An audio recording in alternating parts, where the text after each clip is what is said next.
Paypolitan is a fintech company that is really taking advantage of some of the big trends that we're seeing both in finance and in technology. And with me is the founder of Paypolitan, Nils Tharandt Ortiz. And welcome, Nils. Great to have you here. Thank you, Jane, for inviting me. So interesting that your background is a lawyer, but you somehow got involved in blockchain. So explain how all of that happened. Well, actually, I popped into blockchain by accident. That was back in January 2012, almost 9 years ago. My associate at that time, we had a venture. It was a bit like a French Craigslist. He said, "Hey, Niels, we have to buy Bitcoin." And I said, "Bit what?" And I never heard about Bitcoin in January 2012. I said, "Yeah, I have a seat. I explain it to you." He explained it to me. And I told him, "I'm sorry, but that sounds a bit shady to me. I didn't get it really. So I have $50 here. I pay you lunch." My associate at that time, he took the $50 and bought Bitcoin. That was what BTC was $6 at that time, which he sold in November 17. So you made a very nice return on investment. Oh yeah, that was when we hit our last record high. Was late 2017. But at least we had a good lunch on my expenses, and it stayed on my mind. So I kept an eye on that, and then over the years, I own a telecommunications operator in France that is doing micropayments, so premium rate numbers and SMS for TV channels, and I'm pretty much involved with payment solutions for those customers. And then I had a closer look later at blockchain technology. And then I finally found out the margins with payment solutions are decreasing. You make less and less money because others, they wanna have more profit. And then I understood that with blockchain, as it is decentralized, you cut out all those intermediaries who grab a part of the cake. So, and then was born the idea of Paypolitan. Okay. Well, I mean, we could talk about a lot of things, especially the history and all the way back in 2012. So that was really early on in the Bitcoin days and the blockchain days. So you came up with the blockchain product, right? So tell me about that. Why did you finally decide to have the product? At the beginning, we looked, so what can blockchain do to us? Maybe 4 years ago, the first projects popped up with crypto payments, but honestly, that's a niche market. Who is using crypto to buy something? Did you ever buy something with crypto? No. I don't think so. Yeah. I did it maybe 3 times, and it's really, you have to really want to do it. If you don't have the willingness, you simply will fail. Yeah. Said, okay, this is rather niche market, but this decentralized technology, that is something that is increasing security.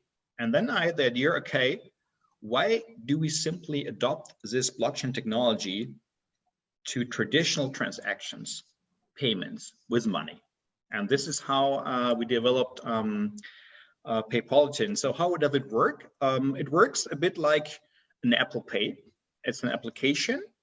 Instead of putting your credit card, you put your bank account number.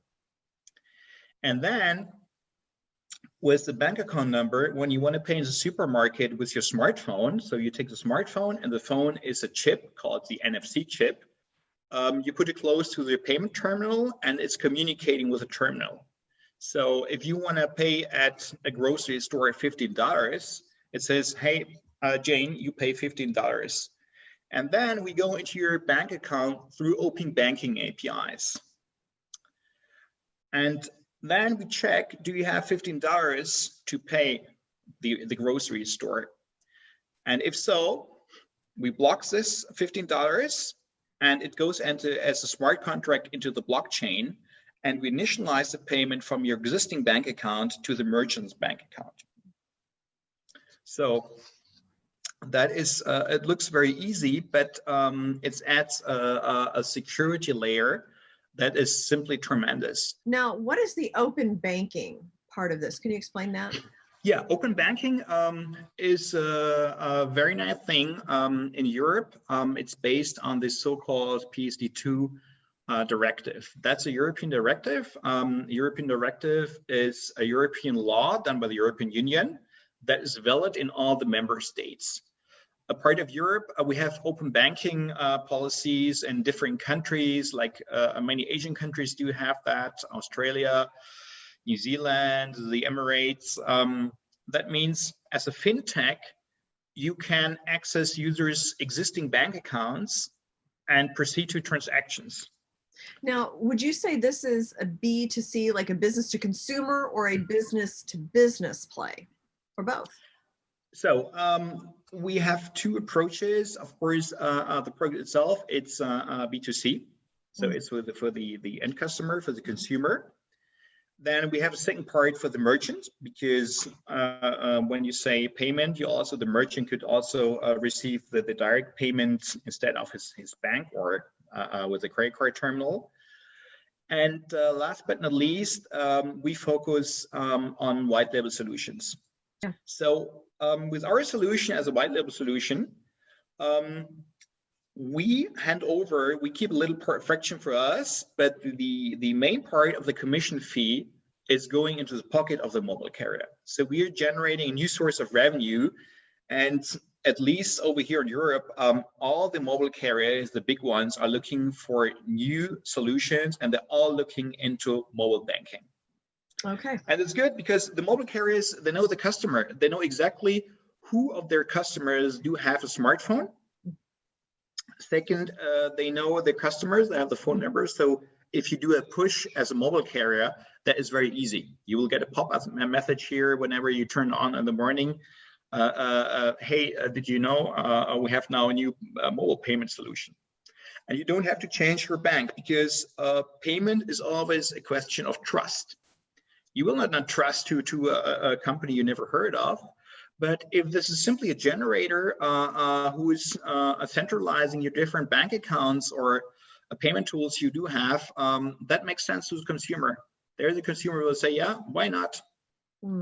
So what are your plans for 2021 for Paypolitan? So 2021 will be a very challenging year. This year was already a challenge with the global situation. But it was a good year for us.